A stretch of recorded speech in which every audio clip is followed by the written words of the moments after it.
Selamat pagi ibu bapak saudara-saudara yang harus bahagia karena 3 keberuntungan. Harus bahagia karena beruntung terlahir di alam manusia. Yang kedua, harus bahagia karena beruntung mengenal Dhamma, ajaran kebenaran. Dan yang ketiga, harus bahagia karena beruntung masih hidup, masih bisa mengumpulkan jasa-jasa kebajikan di pundi-pundi kehidupan ini untuk kita bawa mati. Terimalah salam Dhamma dan Namo Buddhaya.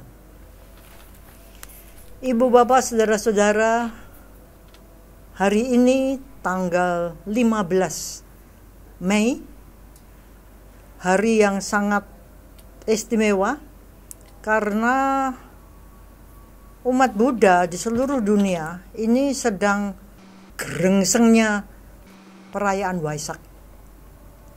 Digelar di mana-mana. Menurut penanggalan Uposatha, itu Purnama Siddhinya tanggal 15 ini. Ini dirayakan di Thailand misalnya.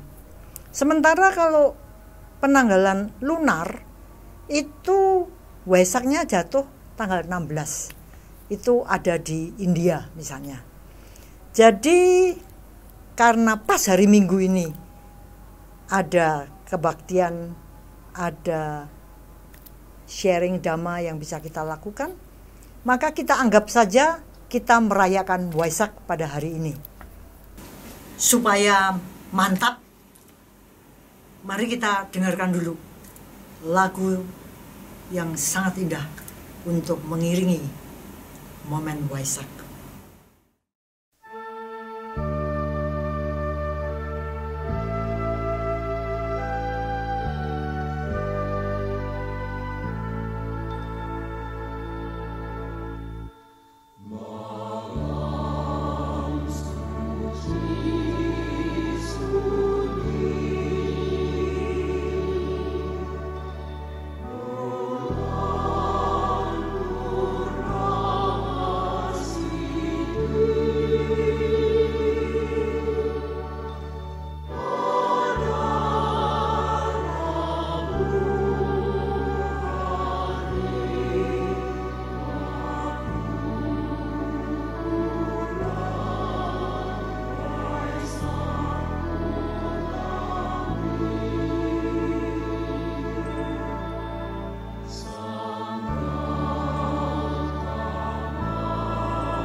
Bersama saya di studio Samwega ada Bapak Adianto, Kepala Sekolah Putra Bangsa, yang tentu saja didaulat untuk memberikan warna di dalam Waisak pagi hari ini.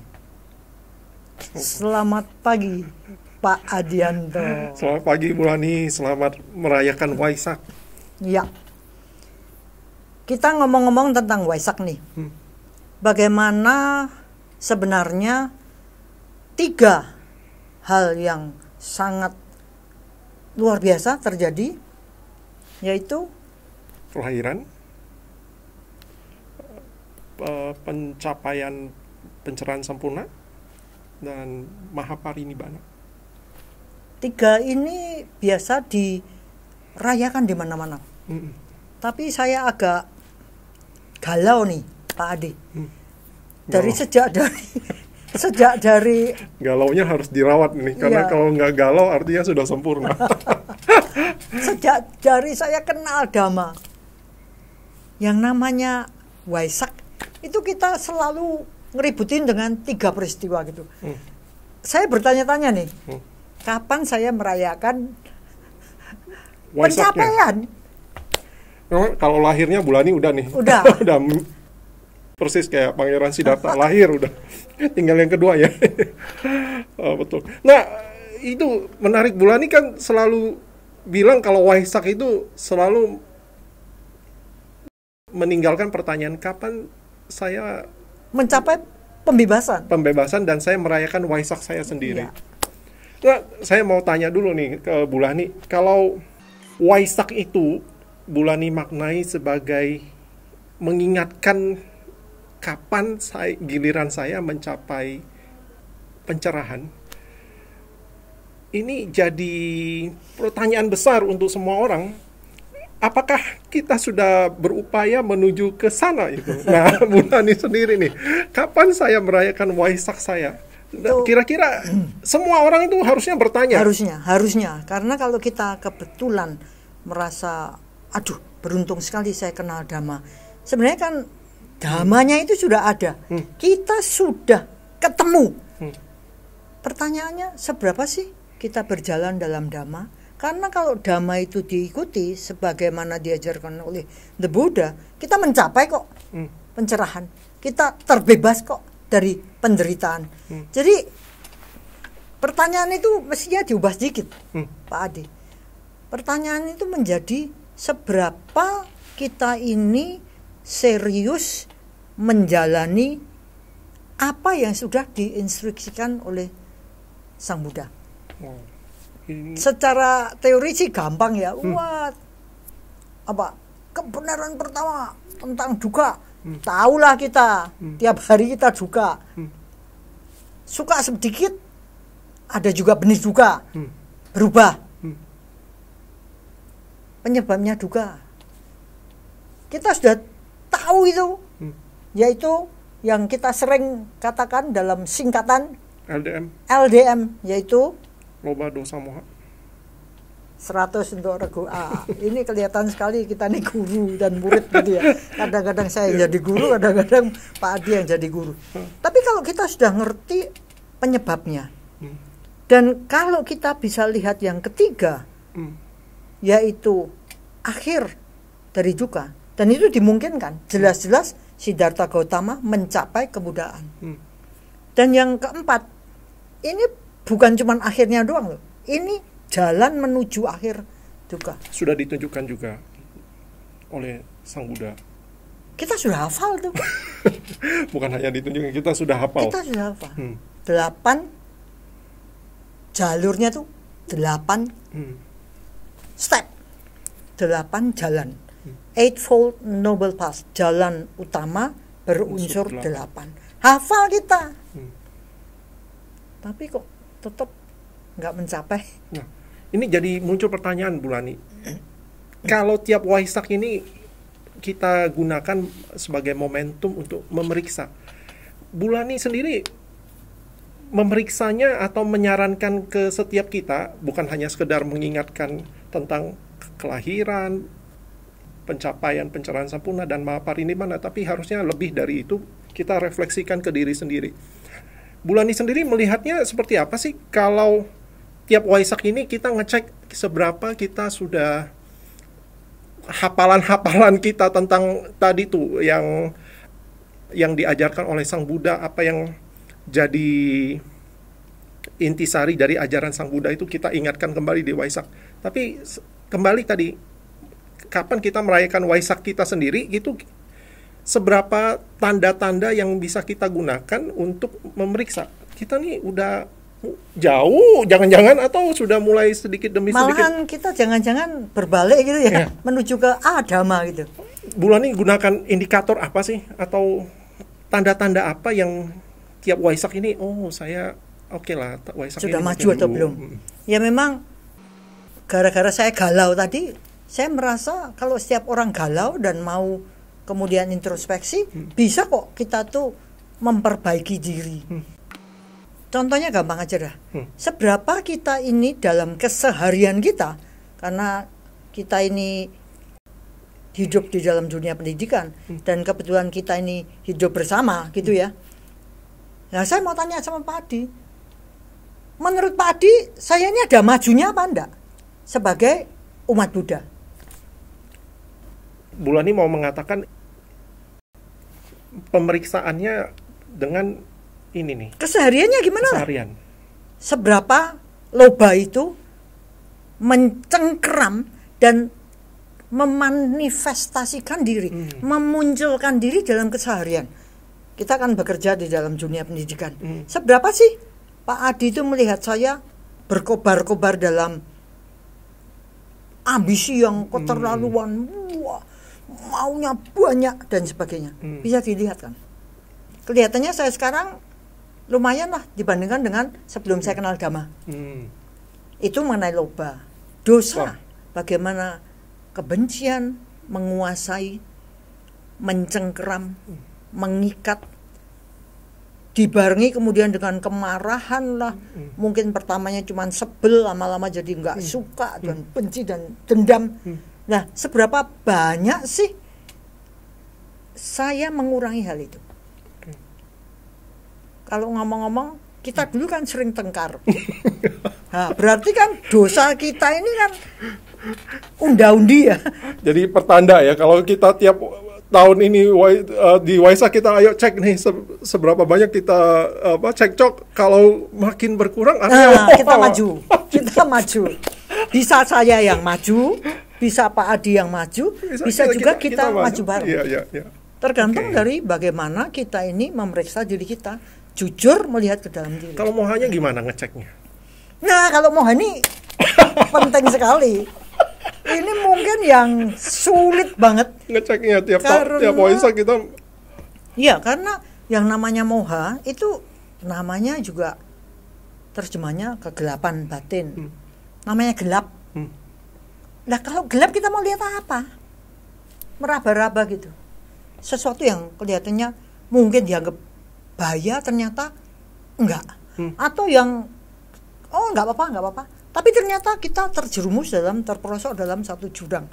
Namanya juga kegelapan batin. Terjemahan lain, kebodohan. Nah, kalau orang bodoh mau diapain? Tidak bijaksana. Jadi dilihatnya dari mana? Kalau tiap tahun Waisak kita disuruh cek, ayo Waisak kali ini, tadi lobanya udah bisa dicek tuh. Dosa udah. Mohanya nih ngeceknya. Mohanya gampang itu.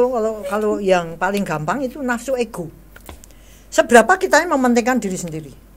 Contoh, kalau saya negur Pak Adi. Pak Adi ini melihat yang ditegur itu atau aku ditegur. Saya pada waktu menegur Pak Adi, saya ini menegur karena sesuatu yang harus ditegur, atau saya merasa di atas superior. Kita masing-masing bisa berbalikan itu. Nah, dilihat dari situnya, kalau kita ini sebenarnya mau jujur, mau melihat diri sendiri, itu sensasi sudah kelihatan. Poinnya Bulani untuk moha ini jadi ciri khas. Kalau Bulani, saya mengambil kesimpulannya, saya tadi pikir moha itu cek Kalau anak sekolah itu kayak dapat ujian gitu tiap tahun. Ini ngeceknya ke ATA. Ego. Ya sebenarnya tidak hanya ego ya. Tapi kalau menurut saya yang paling amat sangat bermakna itu sebenarnya kita mengenal tentang ATA. Karena ATA ini secara umum justru kita jreng gitu loh. Tiap Waisak harusnya ATA kita ini semakin ya diperkecil. Maksudnya diperkecil bukan hanya pas Waisak gitu. Selama setahun menuju Waisak kita berupaya untuk menurunkan ATA. Jadi kalau di Waisak tinggal kita ujian dah. Seberapa ATA direkap setahun ini gimana sih gitu. Tapi memang menarik sekali kalau kita lihat secara umum di luaran sana itu malahan yang namanya nafsu ego itu digempak gempitakan gitu. Dibumkan, diangkat. Dan saya pikir Waisak ini jadi penting kalau dihubungkan dengan yang dilakukan oleh Bulani. Coba kita masing-masing cek LDM kita di momen Waisak ini. Karena tantangannya memang yang seperti tadi Bulani katakan, untuk ngecek di saat tiap tahun kita Waisak itu keadaan di masa itu semakin menantang. Waisak tahun lalu dengan tahun ini dunia perubahannya makin cepat. Nah, di sana LDM itu betul-betul diuji. Salah satu yang terbesar menurut saya tiap tahun itu peningkatan kemajuan ya. Kita katakan itu peningkatan atau kemajuan atau malah kemunduran. Tapi yang jelas itu jadi tantangan. Begitu banyak kemudahan yang kita hadapi, yang kita dapatkan, sehingga seolah-olah tadi potensi untuk melobai, menserakahi, atau potensi untuk konflik atau penolakan kebencian itu mudah sekali muncul. Dan apalagi yang tadi itu ATA betul-betul dapat masukan, bensinnya, dapat asupan yang di masa kini. Jadi betul ini tiap tahun tantangan untuk memeriksa LDM itu jadi sangat relevan, sangat penting untuk dilakukan ya. Kalau kita lihat yang sepele saja karena kita berada dalam dunia pendidikan, salah satu yang memprihatinkan itu adalah apa yang dikatakan oleh seorang alumnus itu yang datang, kemudian karena dia sudah berada di di universitas, masuknya ke arsitek.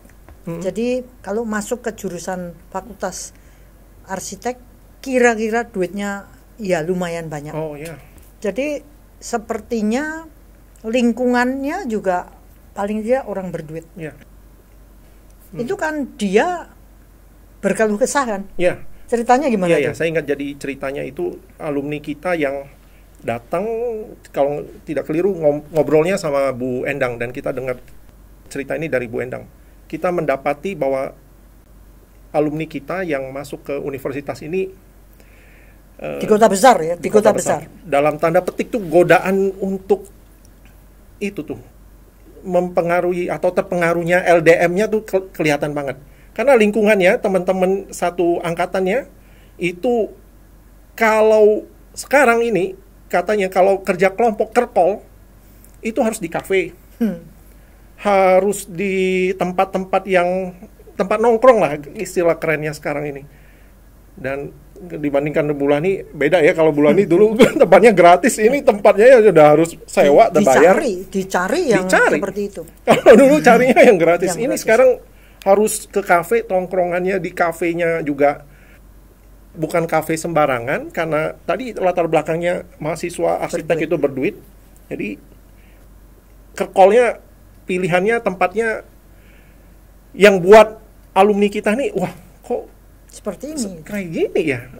Padahal kalau mungkin dia dikasih bekal dana terbatas orang tuanya, kalau mau ikut style itu jadi nggak nyanda. Nah ini tuh yang jadi contoh tantangan. Terus peralatan juga, kan peralatan arsitek sekarang ini yang serba digital, wah serba tidak terbatas. Ya, ada yang datang bawa ini tentengannya mungkin Apple yang mahal itu ya, buah Apple yang jadi laptop itu ya. Ada bawa versi Windows itu juga Saingan jadi ya, jadi kayak kasta gitu. ya. Kasta ini menarik. Jadi sebenarnya munculnya satu istilah kasta itu sudah menunjukkan atta. Ya. Ini sudah moha. Dan ini kelihatan sekali dalam kasus tadi karena ex murid kita kan, Klaten, kota kecil. Nggak terlalu, duitnya nggak terlalu banyak. Pergi ke kota besar, tiba-tiba merasakan kastanya kasta sudra. Nah, yang menarik yang kita bisa mulai pikirkan adalah seberapa dhamma ini sebenarnya sangat membantu untuk menghadapi tantangan-tantangan yang dikatakan Pak Adi tadi, bahwa melihat seperti ini tuh gimana gitu. Aku kasta sudra loh. Pak Adi kastanya brahmana. Terus saya harus seperti apa? Ya. Nah, itu jadi tantangan juga buat masa kini ya. Itu baru contoh di perkuliahan. Di masyarakat kita juga saya pikir itu Langsung ya. Langsung bisa, kelihatannya kastanya udah langsung kelihatan. Bisa dikatakan apa? Terpolarisasi. Maksudnya kamu ada di tingkat yang belahan tinggi ya, eksklusif atau yang mainstream. Ya, istilah sekarang kan ada yang anti mainstream, yang kebanyakan orang kayak gitu. Ya, ini unik gitu unik ya. Gitu ya. Yang unik ini yang sedikit niche istilahnya, yang sempit gitu ya. Nah, saya pikir bekal utama yang harus dimiliki kita di dalam lingkungan kehidupan yang seperti itu, pemahaman atau pandangan benar dulu tentang bahwa memang dalam kehidupan itu ada polarisasi. Tergantung sekarang kita mau milih yang mana gitu. Nah, ini yang mungkin jadi penting kenapa Bulani selalu ngangkat ini ya. Kita tuh punya pandangan benar dulu nih. Kita tuh mau milih apa, mana yang kalau bahasa Bulani kanggo gawe, mana yang membebaskan, mana yang membuat kita lepas dari penderitaan. Tapi kalau dilihat bulan ini, yang satu ini kan menyenangkan, yang eksklusif, yang mewah. Ini supaya kita kalau ngomong ya, supaya tahan godaan itu apa sih yang harus dilakukan? Itu jadi saya harus balikin ke bulan ini. Ya, sebenarnya banyak teori tentang bagaimana kita ini harus menempatkan diri gitu ya. Jadi misalnya aja ada yang mengatakan kita ini harus bisa membaur. Maksudnya gimana? Ya kalau kita berada di lingkungan seperti itu, ya kita harus menjadi seperti itu. Jadi kalau semua kalangan pakai jas, kita pakai jas. Jangan nyentrik gitu ya. Tapi kalau kita melihat bagaimana sebenarnya penderitaan dimulai. Itu sebenarnya jelas-jelas bahwa begitu kita ini membiarkan pikiran mengarah pada kenikmatan indera, di titik itu sebenarnya kita jatuh. Jadi jangan ngomong setiap Waisak aku meningkat. Enggak. Kenapa? Karena kalau pikiran kita ini goyah, dan itu amat sangat dimungkinkan kalau kita nggak banyak meditasi untuk melihat ke dalam diri, introspeksi, ya menenangkan diri. Kalau kita nggak banyak itu, kita ini gampang sekali seperti kalau air yang kotor jatuh ke atas itu. Jadi kotoran itu ke atas. Akibatnya apa? Pikiran kan gonjang-ganjing seperti itu. Dan di titik itu sebenarnya kita kehilangan keluhuran kita. Contohnya, I'm what I wear. Aku ini apa yang aku pakai. Hargaku itu ada di pakaianku. Makanya branded. Aku adalah di mana tempat aku nongkrong gitu ya. Itu tuh sebenarnya. Aku memposisikan diriku ini. Harganya, kalau saya pakai harga kan repot.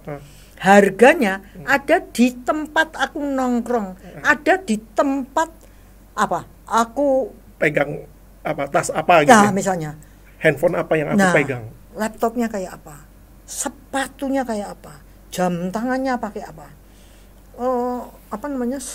ikat pinggangnya seperti apa, make upnya seperti apa, rambutnya seperti apa.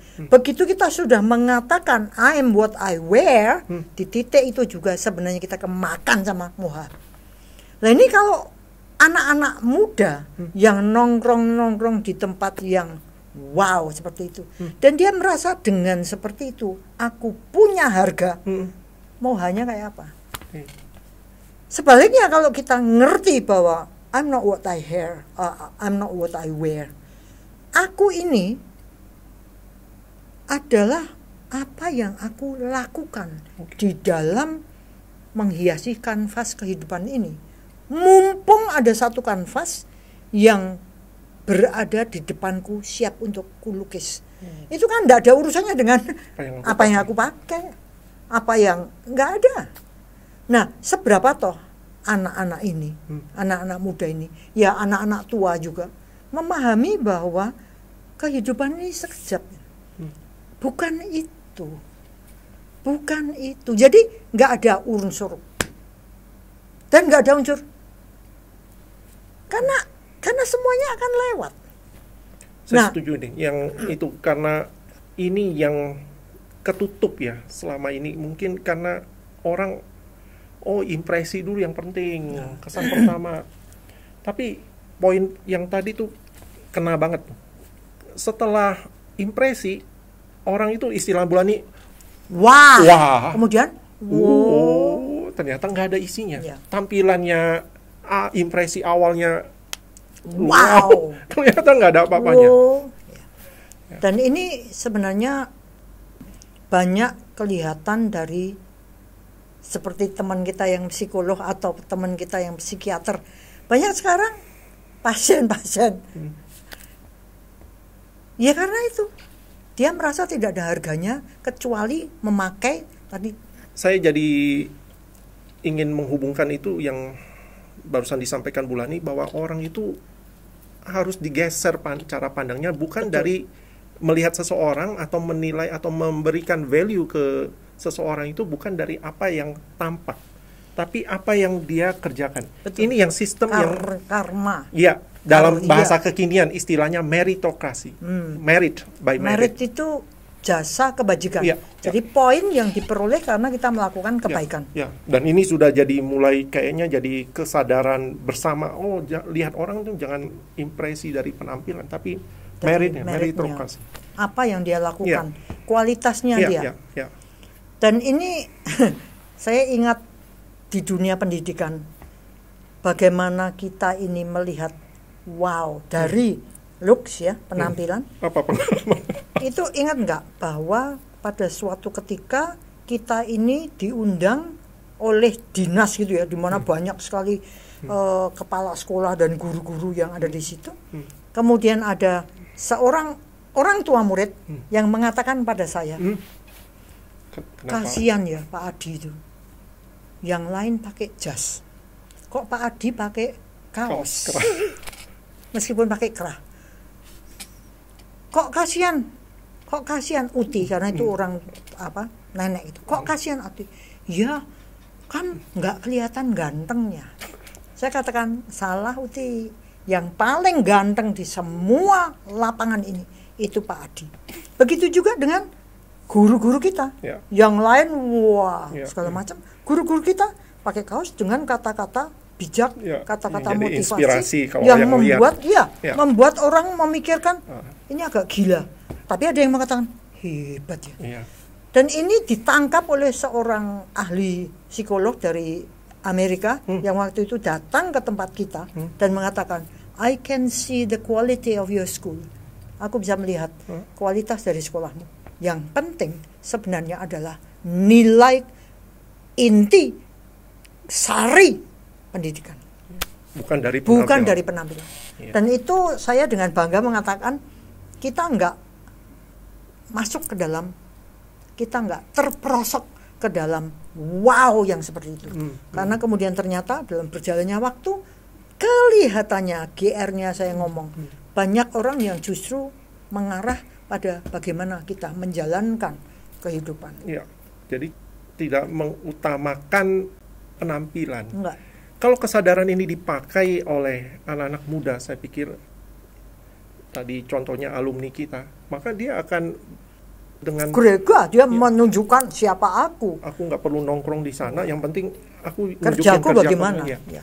Dan ini tampak sekali kalau kita lihat dalam bagaimana anak-anak yang kelihatannya wow ini kemudian terpuruk di dalam kehidupan waktu banyak masalah datang. Seperti apa itu?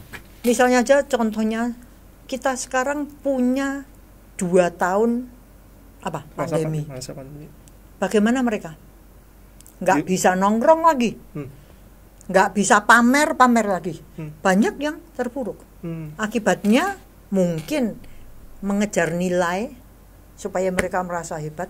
Tapi kemudian ketika mereka diwisuda, kosong melompong toh. Di dunia kerja mereka hancur. Jadi bagaimana juga Sang Buddha kalau mengatakan, ya jadilah pulau, bikinlah pulau bagi dirimu sendiri supaya nggak kebanjiran. Nah ini kan nggak ada yang bisa membuatkan untuk kita tuh. Ibaratnya kalau kita lihat samudera, kan tetap ada yang nggak kebanjiran tuh. Ada pulau-pulau di Jepang, ada berapa pulau. Itu kan tempat-tempat yang berada di atas, sehingga nggak kena banjir. Begitu juga dengan kita nantinya, sebagaimana The Buddha mengajarkan pada kita benar-benar melihat bahwa kalau kita mau lepas dari penderitaan, ya jangan terperosok, jangan hanyut di dalam hal-hal yang seperti itu, karena itu nggak ada gunanya. Kecelek kita. Betul. Ilustrasi barusan tuh kayaknya vivid banget nih. Samudra ini penuh dengan godaan hawa nafsu yang mengarahkan kita ke loba dosa moha. Kita tuh harus bikin pulau sendiri sehingga kita itu selamat dari banjir dari gangguan-gangguan, godaan-godaan, ya kebanjiran objek nafsu. Tapi dan untuk membuat pulau ini kan yang tadi nih, ini betul-betul harus dicek setiap tahun ya. Ini enggak setiap saat. Setiap saat. Kalau enggak kita kecolongan ya. Setiap tahun nunggunya kelamaan. Setiap saat. Apakah pulau kita nih jeblok atau itu kan seperti kita tuh karena kita belum mencapai suatu kekuatan yang kesucian gitu ya, seperti mountain of rocks gitu. Belum ke gunung karang. Kita tuh ibaratnya masih seperti ombaknya masih bisa masuk gitu ya. Iya. Kadang-kadang tenggelam. Kan gitu. Masih bisa masuk pulau kita di bagian pesisir. Betul. Kita masih kena terus. Maka yang saya pastikan kita ini harus apa toh? Kita harus sadar bahwa kita ini belum mencapai pencerahan. Kita belum mencapai kesucian. Jadi kita harus waspada terus. Karena kalau enggak ya tadi kebanjiran. Ya, saya melihat fenomena luapan dari kita hidup di samudra yang loba dosa mohanya itu sangat jadi gelombang yang masuk ke pulau kita. Ini kalau kita hubungkan dengan mental banyak yang nggak kuat, akhirnya kan sudah sempat tenggelam. Sudah sempat bangun tenggelam. Ini yang contoh godaan tadi tuh alumni kita, dia umpamanya cuman sekedar sesekali saya ikut nih. Dia punya pilihan, kemungkinannya 2 tuh. Kalau dia bisa ngerem, oke, saya balik, itu bukan style saya, hanya untuk keperluan sesekali. Dia berusaha cuman menyesuaikan sebentar, ngerjain tugas, habis itu udah. Kalau diajak lagi berikutnya nggak usah. Itu kalau anak muda ini, alumni kita ini mentalnya kuat. Ya. Bulan ini dia nggak, potensinya kalau dia nggak kuat, bablas loh. Benar. Makanya kalau sudah lihat gitu, kita bisa mengerti ya betapa sulitnya kehidupan sebagai perumah tangga. Sulit banget. Apalagi kalau sampai punya anak. Itu bagaimana kita menyiapkan anak-anak untuk jadi orang yang kokoh. Nggak gampang. Jangan sampai terpengaruh, itu kan pesan orang tua. Oleh sebab itu, terus terang saja, saya merasa kita ini berada di jalan yang benar. Bahwa kita sebagai pendidik, itu kita menjadi suri teladan. Sederhana hidupnya. Saya kira kita cukup sederhana kan. Tiap tampil kan bajunya. Nggak punya baju macam-macam. Dan tidak merasa I'm not okay gitu kan. I'm okay gitu. Ya. Karena yang penting bukan ininya. Gimana kalau ada orang yang sebel, ya biarin sebel. Karena kita nggak jual penampilan gitu kan. Tenang indranya. Sederhana hidupnya, tenang indranya. Ini kan sudah belum kita udah menangan dulu kan. Karena begitu kita ini hati-hati mengendalikan indera, segala macam yang berjajar-jajar di luar sana, kita nggak kepencot gitu. Ya biarin. Kamu nggak kepingin? Enggak. Kenapa? Karena ketenangan ini jauh lebih berharga daripada kondisi pikiran yang seperti ini. Akibatnya nanti kita sakit jiwa. Tenang indranya. Dan ini kan luar biasa. Selama COVID ini sebenarnya ini tes seberapa tenang indera kita menghadapi objek-objek yang luar biasa. Makanya kalau dikatakan di dalam apapun, kita ini sebenarnya bisa kok menjadikan itu pijakan untuk ke atas. Maka menurut saya kita ini beruntung berada dalam dunia pendidikan. Kita mau jadi bajingan nggak bisa, karena harus jadi bajikan. Kenapa? Semua anak lihat kita. Jadi mungkin anak-anak yang di luar sana tapi ex murid kita masih ingat betapa kita bisa hidup oke saja. Kamu nggak perlu yang style yang kayak gitu. Nggak apa-apa. Yang penting karyanya, karmanya. Iya. Karma, karya, kerja, karsa, itu semua kalau seandainya ditopang oleh gaya hidup orang tua, nah itu luar biasa. Tapi kan kadang-kadang ya kita mau ngomong apalah, paling tidak di sekolah kita harus seperti itu. Bahwa anak kita tuh harus merasa oke dengan dirinya sendiri, bukan karena penampilannya. Betul. Bukan karena duitnya.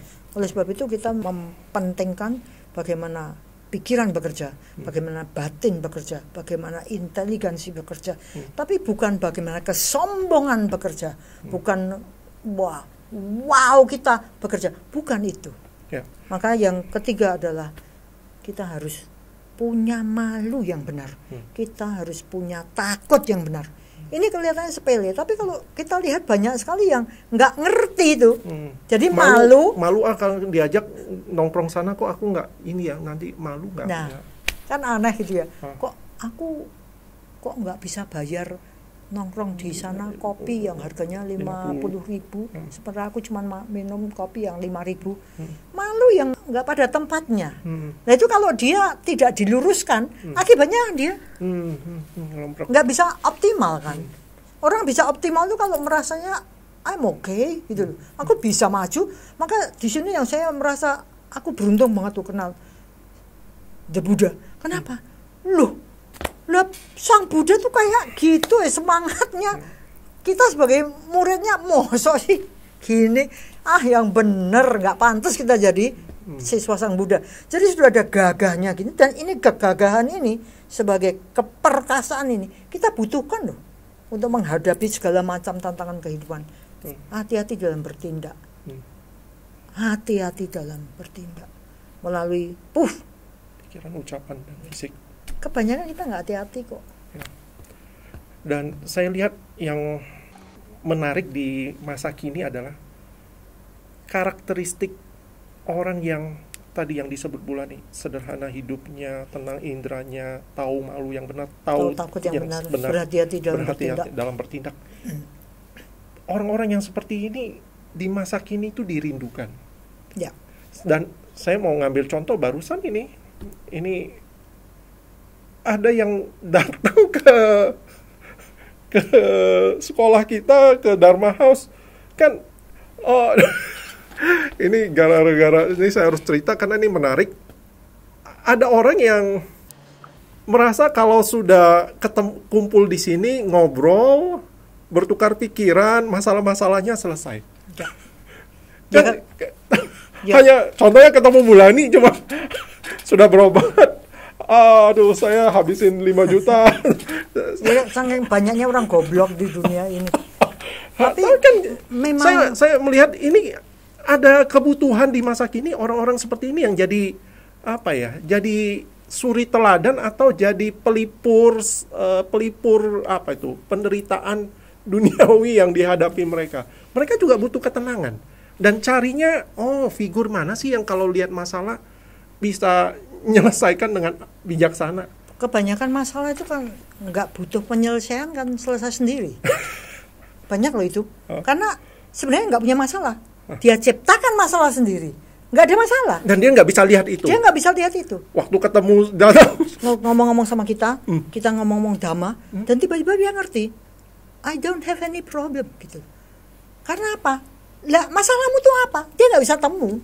Dia cuma ciptakan, maka itu yang disebut sebagai fiction reality, realita yang dia kemukakan. Itu sebenarnya bukan objektif, itu nggak nyata. Itu cuman fiction, itu cuman khayalan, itu impian. Lah kan konyol banget. Dan kebanyakan orang lakukan itu. Betul. Ya. Masalahnya kayak gitu. Ya. Maka itu yang juga mendorong kita semua harusnya, mumpung kita ini beruntung menjadi siswa Sang Buddha, kita harus memberi contoh pada orang-orang di sekitar lah. Jadi jangan hanyut pada apa yang kita lihat. Aduh, gebiarnya objek indera yang lay. Kita janganlah. Jadi hidup kita ini cukup tenang, seperti tadi yang dikatakan, seperti pulau yang nggak kebanjiran, dan itu sungguh membuat hati itu tenang, pikiran itu anteng, kan? Dan itu amat sangat penting, dan saya kira merupakan tugas dari setiap siswa Sang Buddha. Mumpung juga kita diingatkan dengan satu pencapaian Siddhartha Gautama. Itu luar biasa. Mungkin lo dicapai. Jangan ngomong nggak mungkin. Sulit, iya. Tapi mungkin lo dicapai.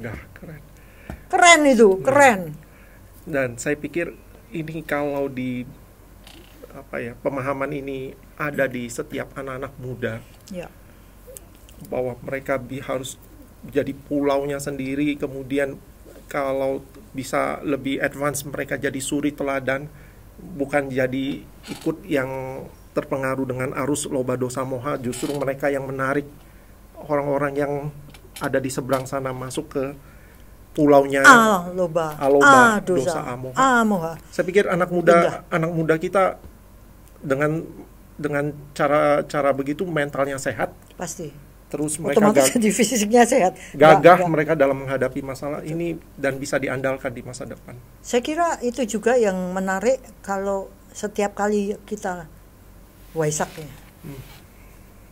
Tadi kita sudah dengar lagu Waisak. Ini mengingatkan kita gitu. Jadi masing-masing dari kita ini menjadikan diri itu di front depan gitu. Maksudnya jadi suri teladan. Sulit, bisa. Ya kadang-kadang bisa, kadang-kadang enggak. Tapi ya enggak apa-apa gitu. Dibandingkan dengan kalau enggak ada semuanya, ya ikut arus lah. Aduh, gimana gitu. Maka saya senang kalau di dalam upacara Waisak atau kita mengenang Waisak, kita jangan cuma merayakan Waisaknya Siddhartha Gautama, tapi kita harus berupaya untuk paling tidak mendekati apa yang pencapaian yang sudah bisa dilakukan. Itu sangat. Maka kalau orang jadi biku, orang jadi bikuni, mereka kena peraturan yang jauh lebih mendekatkan mereka kepada nibbana, pada pembebasan. Nah, kita ini bukan biku, kita bukan bikuni, tapi bukan tidak mungkin kita mendekat pada cara hidup yang mereka lakukan dengan segala macam peraturan seperti itu. Kita jauh dari mereka, enggak apa-apa. Tapi paling enggak jangan kita keseret ke situ. Setuju. Maka kalau dipikir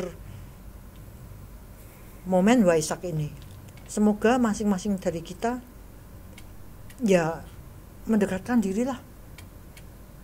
Nah ini kalau dilihat dari aspirasi pribadi gitu ya, wah tekad pribadi gimana?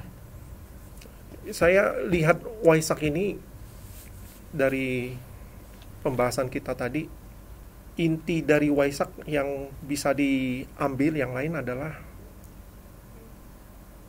momen perjuangan.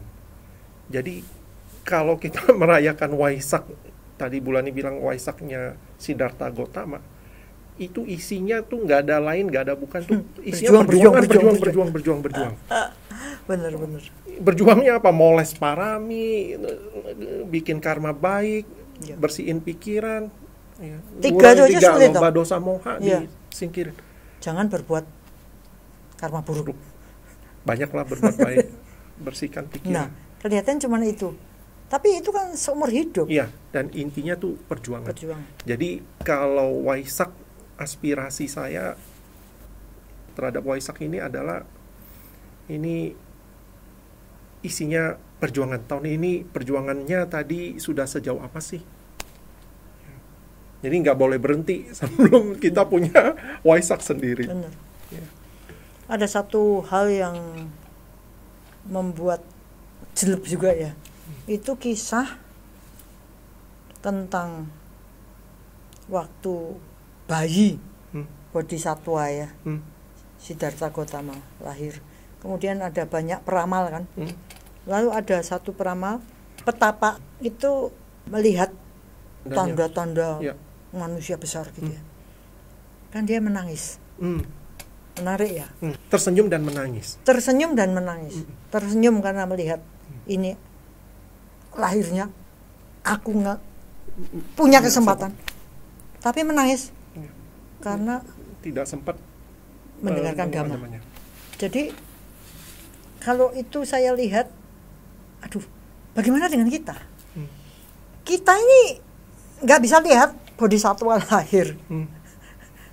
Kita nggak bisa lihat pembabaran dhammanya lah secara langsung. Ya, nggak cuma itu, kita nggak bisa lihat pencapaian The Buddha.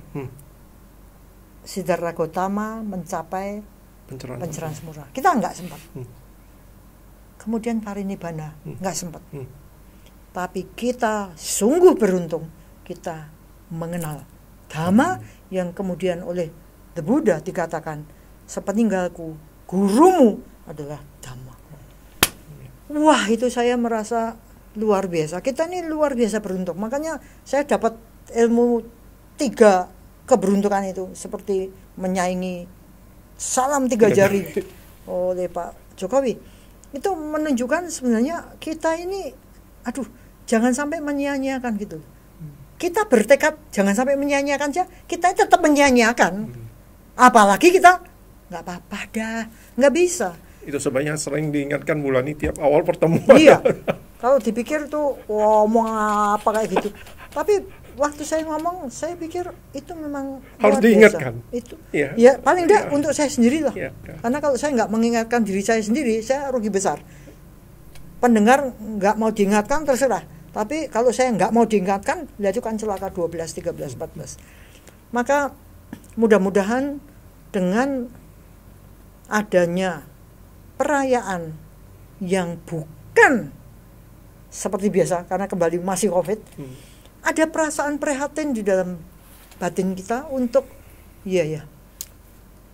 Waisak kali ini lagi-lagi, ini tahun ketiga loh Pak, lagi-lagi kita merayakan di dalam suasana prihatin. Keprihatinan ini sebenarnya amat sangat dibutuhkan bagi kita untuk meresapi ajaran The Buddha. Tanpa itu hura-huranya bukan. Nggak bisa lihat. Kalau di suasana yang tenang-tenang saja ya biasa-biasa saja, atau yang suasana yang meriah-meriah saja ya tertutup esensinya, bahwa kita harus melihat makna Waisak ini lebih dalam. Benar. Dan itu luar biasa, kita masih hidup. Jadi mudah-mudahan tahun ini 2022 merupakan satu batu pijakan untuk lebih serius, karena sesudah ini kemudian kita buka ya, nggak ada online ya, nggak ada distance atau nggak ada prokes dan sebagainya. Kalau kita nggak hati-hati, kita akan seperti kuda lepas dari pingitan. Dan itu sungguh-sungguh amat sangat berbahaya karena berlawanan dengan apa yang diajarkan oleh Sang Buddha, yaitu melihat ke dalam diri, waspada, penuh pengekangan dan pengendalian. Dan itulah jalan menuju peningkatan spiritual. Demikian Ibu Bapak Saudara-saudara, talk show menjelang Waisak. Semoga kita semua semakin mantap berjalan dalam Dhamma, mumpung kita masih hidup sebagai manusia yang sudah beruntung mengenal ajaran sebagai guru sesudah The Buddha mencapai parinibbana. Semoga semua makhluk bahagia dan semoga yang terbaik datang pada kita semua. Sadhu, sadhu.